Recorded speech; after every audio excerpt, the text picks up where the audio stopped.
Welcome back to Sail Hub. This week we're in the UK and we're here to view a 50-foot oyster. So this is basically 50 feet of ocean crossing heritage. It's a bare bones hull. It does have an engine. Yeah, it does have a mast, it's not on, it does have an engine. Apparently that runs. So we've not even really seen much about this. We've had a lot of conversations, no idea what we're really coming to look at. And we believe it's a 495, but we know that they were made in 2019. Yeah, I find that hard to believe. But the question is it what we're looking for? So Sail Hub are looking for the ultimate boat project. So we're talking from start to finish, building a boat alongside our usual content. Yeah, so we're going to basically continue working in the marine industry. We work in research and development, and we're going to bring all of our testing as reviews to Sail Hub.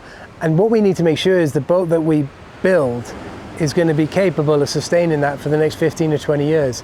So there's a lot riding on this particular boat here. Yeah, we're counting on this boat being a test bed to work with the industry. Well, we're hoping it's going to be that boat. Well, that's the boat we're looking for. The question is it this boat? That's a really good question, and there's only one way to find out. Let's do this.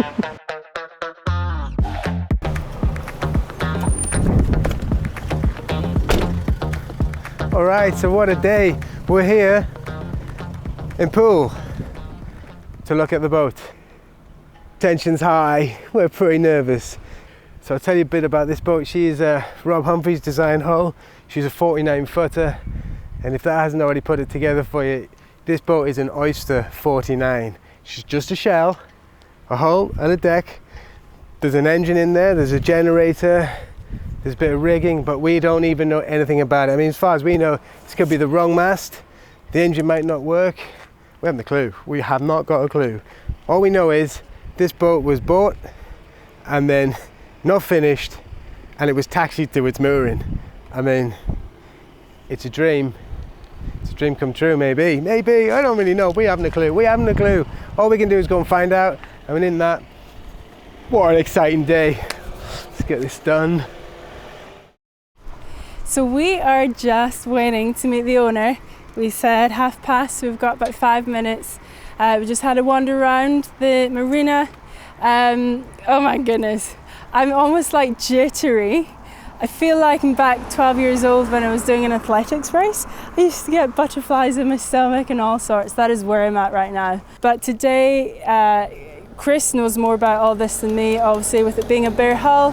I'm going to let Chris and his dad get stuck in, get involved, check it all out. And I'm going to be behind the camera a little bit more, capturing it for you guys. Yeah, it's almost time.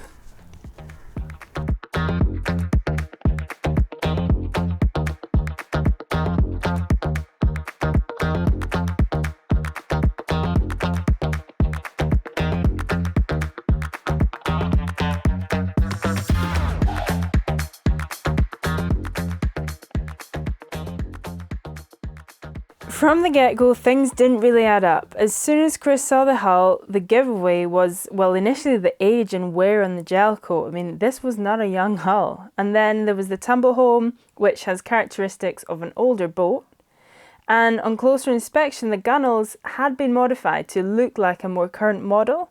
So at the end of the day, this could be a good thing, it could be a bad thing, but at this stage, we feel we'd have to pull it apart to really know if it'd been done well or not. Well, she's big and small at the same time. She's amazing. The outside is a bit ropey, to say the least. Inside here, I think we've got... this is definitely the best part of the boat, as I see it so far, because we cover basically all this with timber anyway. Outside's a huge project, but we'll get into that later. Let's get excited though. This is amazing. I mean, look at this, look at this. It's thick as can be. It's nearly as thick as me. It's so good. And the hull's been insulated everywhere with foam and then fiberglassed over the top. So she's a really thick makeup, the boat anyway. Really solid, we can see here. She's best part of 3/4 of an inch thick on the top side, and then this second skin of insulation and glass. It's been a labour of love. It's a lot of work what he's put into that. A lot of work gone into that. I think that'd be tiny. So we have to do things big. She's a lot lower than a 49. I think there's a lot of weird shit going on here. So I really hope I'm capturing this alright for you guys. It's so hard. Yeah, I think my initial reactions are I'm really surprised at how small it is inside. It's maybe just the way the current owner has done the bulkheads and stuff, but like there's no fore cabin. I'm really surprised, a little bit deflated about it actually. You think 50-foot boat coming up from a 32, you think it's going to be big, but I feel like it's not. There's not even anything in it yet, but maybe it's just a strange layout inside so far. Let's see. What I can see though is there's been a lot of work done on the boat, and it's all been done pretty well, but there's still some telltale signs which leave me a little concerned.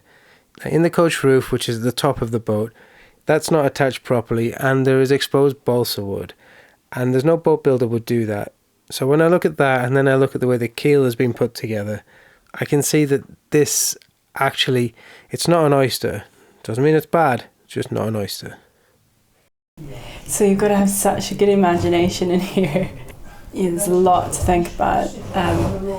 There's a lot that we'd be changing to make it work for us to open the space up, etc. We're talking about moving bulkheads. And this behind me would be the main aft cabin. Right now it's sort of filled with a huge diesel tank, which we'd naturally try and avoid having under our bed. But I've just measured it out and you can pretty much fit a king size bed in here. Oh, I can see it working. I can see it working with a lot of work. It's now 5:15 and we've been on the boat since 10, so there's been a lot of poking and prodding, and you know, all in all, she's a fantastic boat, like so good. We're just back off the boat now after measuring up to see what she is, and things are a little confusing. And she's not entirely correct for a Holman and Pye 45, and she's not entirely correct for a Humphreys 49, so I'm a little confused. We also know she's now got a cast keel on her, whether that's cast iron, sorry, or steel, we don't really know. What we do know is that she doesn't have a lead keel on her, which is, it's a bit of a shame, having travelled all the way from Spain to England on the pretenses of it being a lead keel, but hey ho, these things happen. Whew. Let's go back, have another look maybe. Get a bite to eat first, right? So we're clearly looking at a solid blue water cruiser here, but we've still got a lot of questions to ask, and sadly we didn't really find many answers. Alright, so we're just wrapping up today. It's now 5:30 back on Dale's boat here. This is a Bruce Roberts spray, and she is quite the boat. This is a real testament to what this man can do. And the boat that we're looking at is right behind her on the next mooring, and we're going to come back tomorrow, fire up and see what we think about that tomorrow. It's going to be a good day.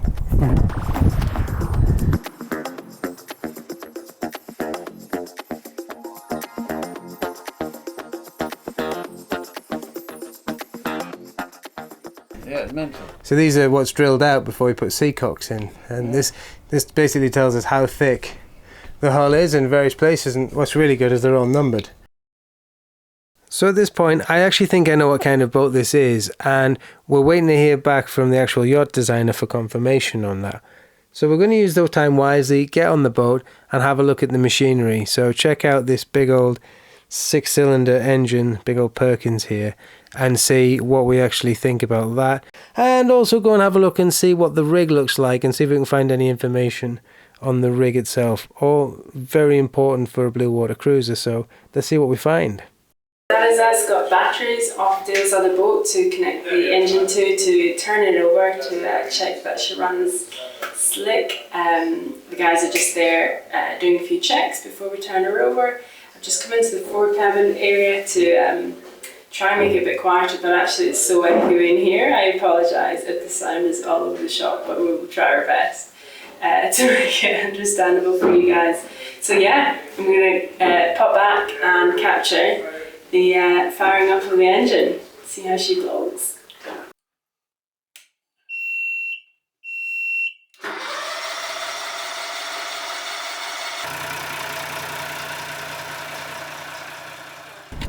So that's the engine off. She's only got 60 hours on the dial. And the man here had told us that it had a lot more mileage on it, or hours on it, but on the gauge when we fired her up, she fired up on the button, no stress at all, no smoke, no issue, no problems. Like I say, less than 60 hours on the dial. Oil pressure was a bit high, but of course it takes a long time to warm up a good old 6-cylinder. Get her warmed up, oil pressure comes down, and she is beautiful. It's so smooth. It does sound a bit rattly and a bit noisy down below though, but we've got to remember that this is a hollow boat, no soft furnishings at all, and no insulation, and a wide open engine room from 3 sides. So a lot to be said about that, but the boat is fantastic. The engine's mint, proper mint. I'm stoked about that, like. Properly stoked about that. Goes brum. What more do you need? Right. Drops in and out of gear as well. Prop turns. Perfect. It's a little precarious. So I went the end of the mast to see if I can find a number on it from around about the year 2000. All Selden mast. I mean, it might be before or after, I'm not sure, but around that time I believe the All Selden mast was stamped with a number. It's actually engraved by hand. Then Selden can punch that into their database and tell you what the mast was made for, what boat it was for, give you its rig dimensions, its rig drawings, because Selden don't supply a mast without giving you a drawing for it, and it's not there. I checked yesterday in the dinghy, thought I'd go and have a closer look. The conundrum continues. So it's safe to say that the last few days has been a brain bender. We've literally spent how long trying to work out actually what boat it was? Yeah, I mean, the thing was, on the first day we got in the dinghy and went out, I saw the tumble home on the boat, and that's basically the curvature of the top sides. Straight away I was like, that's a boat from the 80s, that's not an Oyster 495 from Rob Humphreys, there's no way. Yeah, and then as soon as you saw the keel. Yeah, that was it. But we know that this boat had a cast keel, not a lead keel, which rang up alarm bells anyway. I mean, we didn't know that until we got here. And then when I saw the pen that the keel sits on, I thought, I recognise this as a Moody. Made some calls, spoke to Bill Dixon Yacht Design. And sure enough, we traced it down. And it was made in Swanwick, I believe. There's 2 of them made in 2000, real rarities. And it is a Moody 50 Culveneer. Well, that's the hull anyway. So it was made in 2000, not 2019. Yeah, slight difference, but a hell of a boat. She's an amazing boat. I mean, so much potential there as a blue water cruiser. She's so beamy. She's built like an ox. Yeah, like the ultimate, one of the ultimate cruising boats, really. It's and to get one in that kind of condition where the hull's never even been touched. Yeah. Sure, she needs painting and whatnot because she's been lying around a bit, but it's really, really cool. And her potential with, like, you've got the Selden mast there already. You've got the Perkins, which engine? Yeah, Sabre 6-cylinder. Yeah. And the generator. 13 kilowatt beta generator, all the stuff that's coming with it. Yeah. And then all the other bits and bobs that go in there with it, all the ancillaries and included parts. The boat has got a load of teak with it, the deck and all the rest of it. Brilliant. But I don't think we should pull the trigger.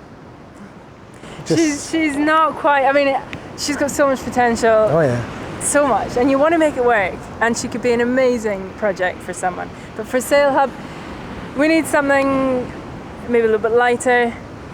A little bit more performance driven. I mean, we've literally spent the last 3 days trying to make this work for Sail Hub, but the reality of it is, with all the testing and the innovations and the way that the market is going, we need something which is lighter, faster, a bit more sporty. Yeah. Definitely a blue water cruiser still. We have to be able to cross ocean, but all of our testing is not limited to blue water cruising.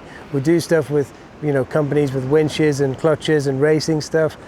We need something that we can use everything on this boat. Yeah, like we want to focus on hydrogen generation, solar. Yeah. Like this, yeah, limitless, and we don't want to be limited by. Yeah, the boat that we're on. Yeah. So, yeah, we're not going to pull the trigger in this one, but that means that she's out there for someone else to grab and make an amazing boat from. Yeah, and what I will say is, it is an amazing boat, and Dale, the guy who owns the boat, has done so much awesome work to it. And if we were looking for a blue water cruiser that didn't involve a testing platform for modern yachts, then this is a really, really good place to start. The only thing you would look at, I'd say, is the cost of it when it's finished is still only a Moody Culvené of 50, so it's never going to be worth probably the money that you put into it. But the reality of it is, if you're going sailing for the money that you're paying for it, oh yeah, you can't get a better boat. Absolutely. And she looks great. So I guess it's back to the drawing board for Sail Hub. We are still on a boat hunt. Yeah, onwards and upwards. We'll keep looking. Hard to come by these opportunities, but we've got to keep looking and find something that actually suits exactly what we're doing. So I think that's it for Sail Hub for this episode. We're now on our way to Greece. Yeah, we've got some cool products lined up for testing in Greece on Andy from the Ocean Cruisers podcast's boat. Yeah, so we're hanging out then for a couple of weeks. Then we're back in the UK, hopefully in time for the Fastnet. And then after that, straight to Southampton for the boat show. So if you see us there, pop down, say hi, and we'll have a good chat and catch up there. Yeah, so as usual, if you like the video, please give us a thumbs up. Yeah, like, subscribe, man. It really, really helps with us, and it helps us with our enthusiasm more than anything. It's great how much support you guys give us. Yeah, it is. We love it. And get involved in the comments. Let us know what you think about that. Moody. Yeah, it's a nice thing. Moody. And we'll see you next week.